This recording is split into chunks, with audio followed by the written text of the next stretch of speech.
इन्नल हम्दुलिल्लाह वस्सलातु वस्सलामु अला सय्यिदिल अंबिया व अला आलिहि व सहबिहि अजमईन।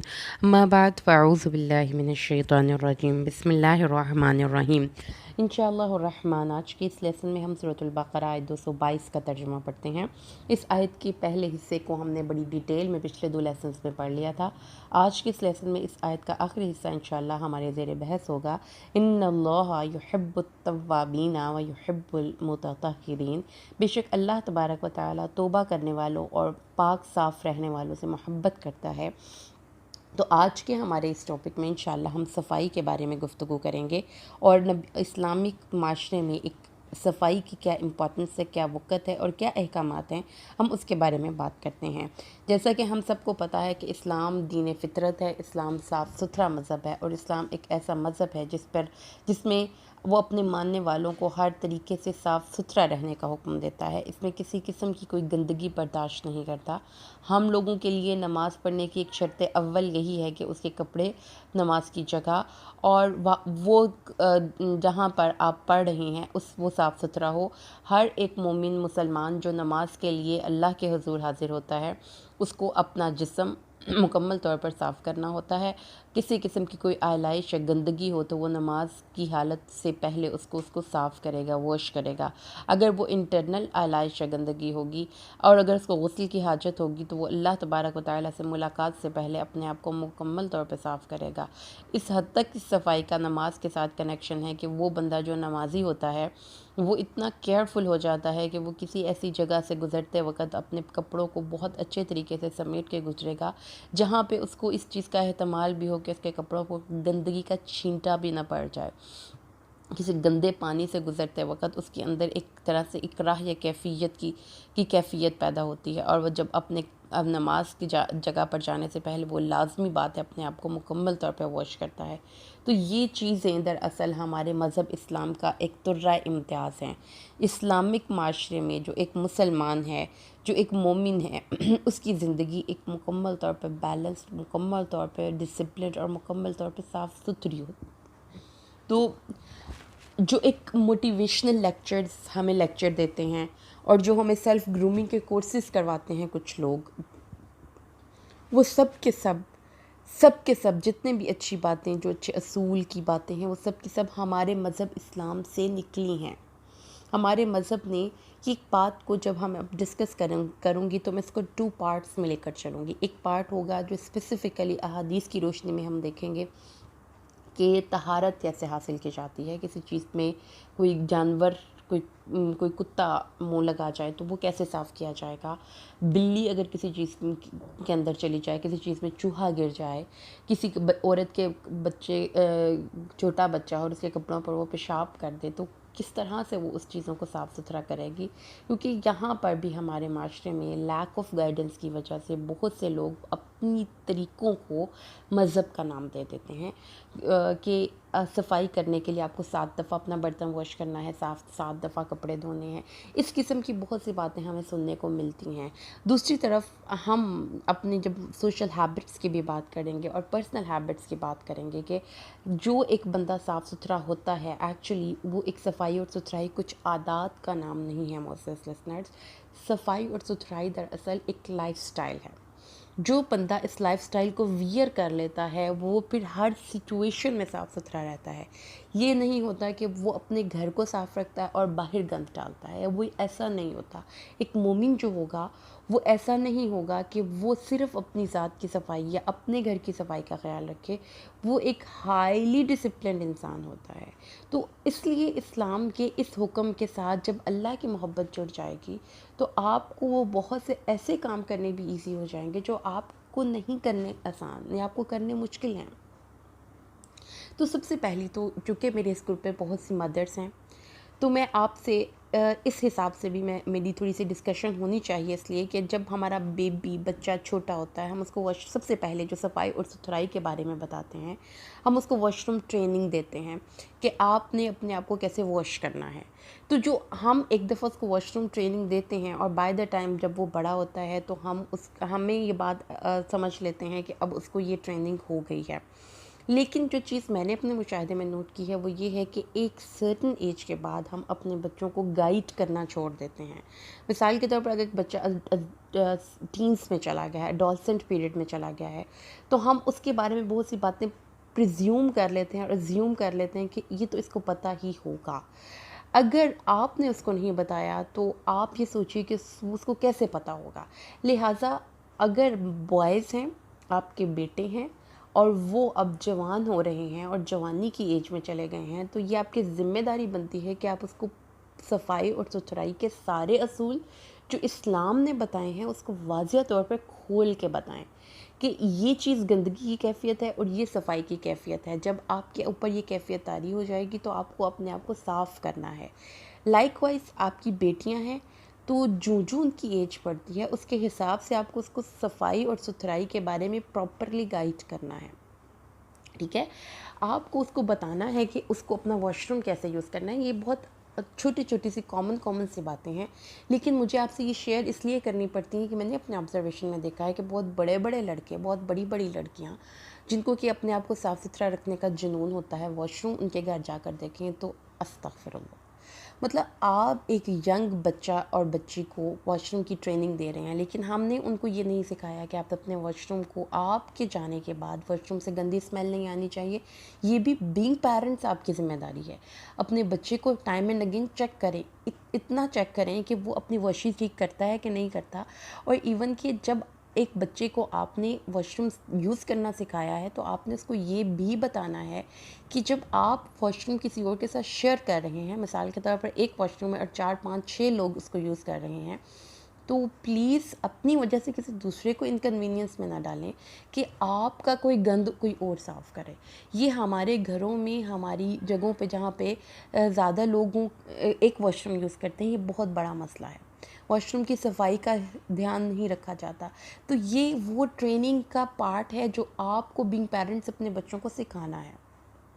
घरों की सफाई ये हमारी ज़िम्मेदारी है। अपने घर, अपने अपने बैठने की जगह, जहाँ पर आप सोते हैं वो जगह, जहाँ पर आप अपना टेबल कोई अपना होमवर्क करते हैं, आपकी वो जगह, आपकी उन तमाम जगहों से एक एक अच्छा एहसास होना चाहिए, अगली फ़ील नहीं होना चाहिए जब कोई आपकी उन चीज़ों को देख रहा है, आपके इस्तेमाल की चीज़ों को कोई और यूज़ करना चाहता है, तो वो इसको अच्छे तरीके से, साफ़ सुथरे तरीके से आप इसको मैनेज कीजिए।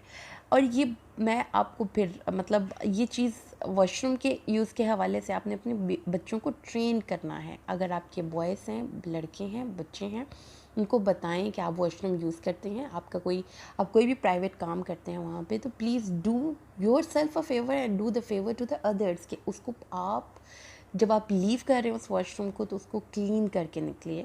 अगर आपने किसी भी किस्म का वहाँ पर कोई इस तरह का काम किया है जिससे कि जो आपका प्राइवेट है या किसी दूसरे को उससे कराहत महसूस हो सकती है, पानी का इस्तेमाल के हवाले से बच्चों को थोड़ा सा गाइड करें, अपनी बच्चियों को गाइड करें। उसके बाद जो उनकी जो मखसूस अय्याम के बाद जो कुछ भी उन्होंने अपने आप को साफ़ सुथरा करना होता है उसके बारे में अपनी बच्चियों को प्रॉपरली गाइड करें। ये एक this is not a type of thing कि आप कहें कि नहीं इसमें तो बहुत शर्म की बात है, नहीं हम कैसे बताएं, अपने बेटों को कैसे बताएं, अपनी बेटियों को कैसे बताएं। ये बातें हमें बीइंग पेरेंट्स ज़िम्मेदारी है कि हम अपने बच्चों को समझाएं। और फिर उसके बाद जो बहुत इंपॉर्टेंट चीज़ है वो ये है कि आपकी बॉडी से, आपकी चेहरे, आपके दांतों से, आपकी कहीं किसी भी पार्ट ऑफ बॉडी से आप एक अडल्ट हो चुके हैं। किसी किस्म की स्मेल ना किसी को आए। अगर किसी को सॉक्स में स्मेल का मसला है, अगर किसी के पसीने में स्मेल का मसला है, अगर किसी को वैसे कोई उसकी दांतों के साथ कोई प्रॉब्लम है और उसको स्मेल का मसला है, तो प्लीज़ अपने बच्चों को इस चीज़ के सिलसिले में भी हमें खुद को भी सेल्फ़ एजुकेट करना है। ये एक पर्सनल ग्रूमिंग कोर्स है जो कुरान हमें करवा रहा है। ये नहीं है कि आप सिर्फ़ एक आयत को पढ़े, अल्लाह मोहब्बत करता है सफाई करने वालों से। हमने कभी इस आयत के इस हिस्से को ध्यान से पढ़ा होता तो हमें पता होता कि इतना खूबसूरत मज़हब इस्लाम हमें मिल गया कि जिसने एक एक मसले पर हमारी इस्लाम ने हमें ये चीज़ समझाई और बताई है कि हर नमाज से पहले मिसवाक का क्या कॉन्सेप्ट है। कि इससे आपको ये बात समझ में आनी चाहिए कि जब आपकी कोई जॉब की नौयत ऐसी है कि आपको ज़्यादा लोगों से बात करनी पड़ती है, जैसा कि हम अल्लाह से मुलाकात के लिए जा रहे होते हैं ना, तो उसमें अल्लाह ताला हमें ये कॉन्सेप्ट दिया गया कि दांत साफ़ करके जाओ ताकि कोई गंदी स्मेल आपके मुंह से ना आए। और कितना साफ़ सुथरा मज़हब इस्लाम है कि 5 टाइम्स अ डे नबी पाक सल्लल्लाहु अलैहि वसल्लम की हदीस पाक है कि मिसवाक अपने मुंह को साफ़ करने वाली है और रब को राज़ी करने वाली है। और आपने फरमाया कि अगर मैं अपनी उम्मत को मुश्किल ना मुझे महसूस होती कि उनको मुश्किल होगी तो मैं उनको हर नमाज के साथ मिसवाक करने का हुक्म देता। तो इतना हमें इस चीज़ के बारे में गाइड किया गया। फिर उसके बाद आपने हदीस अभी पिछले ही लेसन में सुनी है, जैसा कि हमें बताया गया कि एक औरत जो कि इवन कि अपने इद्दत की मुद्दत में है और इद्दत की मुद्दत में उसको किसी किस्म की किसी से मिलना ना जुलना, उसने कोई सुरमा नहीं लगाना, उसने कोई अच्छे कपड़े नहीं पहनने, लेकिन अगर वो अपने मखसूस अय्याम से फ़ारिग होगी तो वो वहाँ पर जहाँ पर उसको स्मेल आती है वहाँ पर प्रॉपर हदीस में हमने पढ़ा है, नबी पाक सल्लल्लाहु अलैहि वसल्लम ने फरमाया कि तहारत हासिल करो खुशबू लगाकर।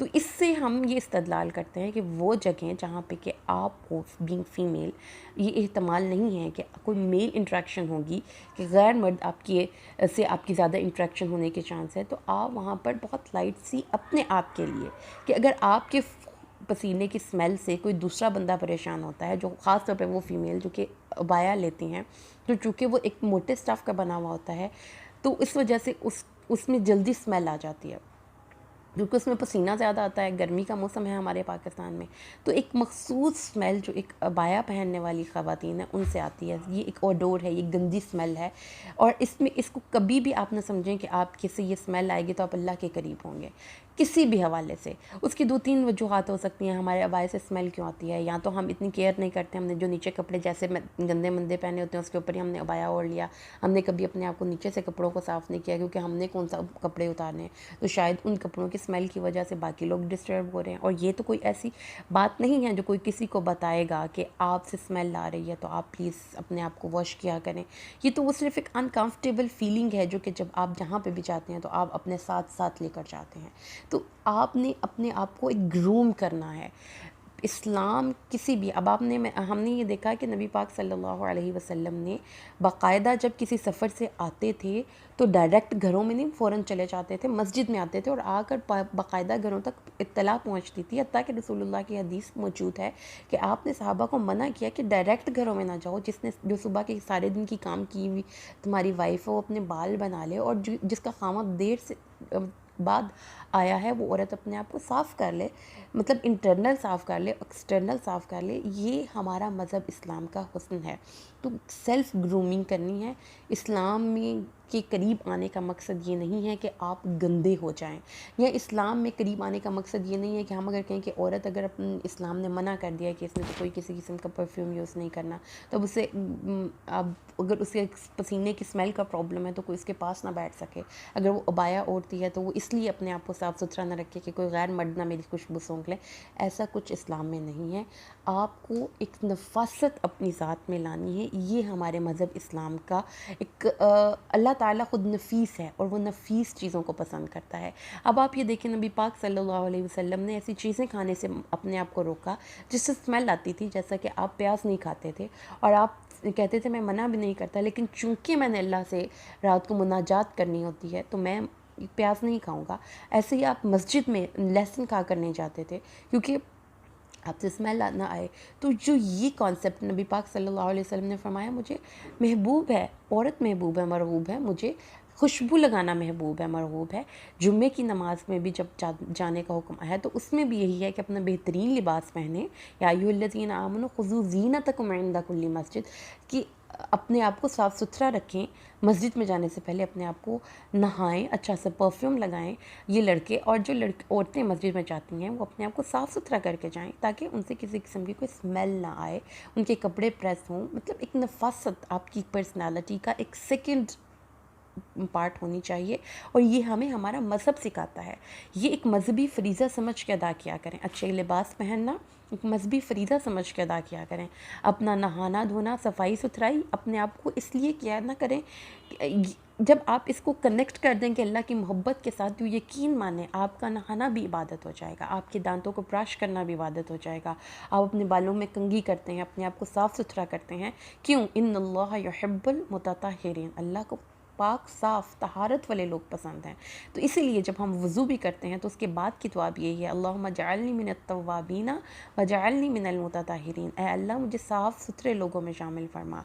तो वो साफ़ सुथरे लोग जो कि अपने आप को और बाकी लोगों को, अपने सराउंडिंग को, देखिए हम जब किसी एक शादी के फंक्शन में जाते हैं, जब हम किसी जगह से बस में बैठकर किसी दूसरे शहर में ट्रैवल करते हैं, हम जब किसी क्लासरूम को छोड़ते हैं, जब हम किसी मीटिंग रूम को छोड़ते हैं, तो हमारी पर्सनैलिटी के बारे में वो चीज़ें जो हम बाद में छोड़ के आए हैं वो बता रही होती हैं कि हम कितने को वेल ग्रूम्ड लोग हैं। तो हम लोगों की क्या ज़मीर हमारी इजाज़त हमें दे सकता है कि हम अपना हिस्से का गंद किसी दूसरे शख्स के लिए छोड़ के जाएं, जो हमें, जिसको साफ़ करना हमारे लिए मुश्किल नहीं था। अपनी गंदी प्लेटें छोड़कर हम डाइनिंग टेबल पे उठ के चले जाएं, हम अपने गंदे कपड़े रूम में बखेर कर, गंदा टॉवल इधर फेंक कर चले जाएं। तो याद रखिए कि अगर आप ये छोटे छोटे काम करके जाएंगे तो आपकी पर्सनैलिटी का वल्लाहिल अज़ीम जितना खूबसूरत इफ़ेक्ट आएगा। आपका एक टेस्ट आप कर रहे हैं, आप एक असाइनमेंट रेडी कर रहे हैं, हर काम को ब्यूटीफुली करें, हर काम को नीटली करें, अपनी पर्सनैलिटी का एक बहुत डिसेंट, बड़ा एक नफीस कोशिश करें। ये एक सेल्फ ग्रूमिंग कोर्स है और आज की जो हमारा करने का काम है वो यही है कि अपना पूरे घर का जायज़ा लें और देखें, और ख़ुद अपनी आदतों का जायज़ा लें और देखें कि आप अपने आप को इन टर्म ऑफ सफाई कहाँ पे इम्प्रूव कर सकते हैं। अल्लाह से दुआ है कि अल्लाह हमें कुरान पाक को समझ के पढ़ने की तौफीक दे। आमीन। बारकल्लाहु ली व लकुम फिल कुरानिल हकीम व नफ़अनी व इय्याकुम बिल आयाति व ज़िक्रिल हकीम। अस्सलामु अलैकुम व रहमतुल्लाहि व बरकातुहू।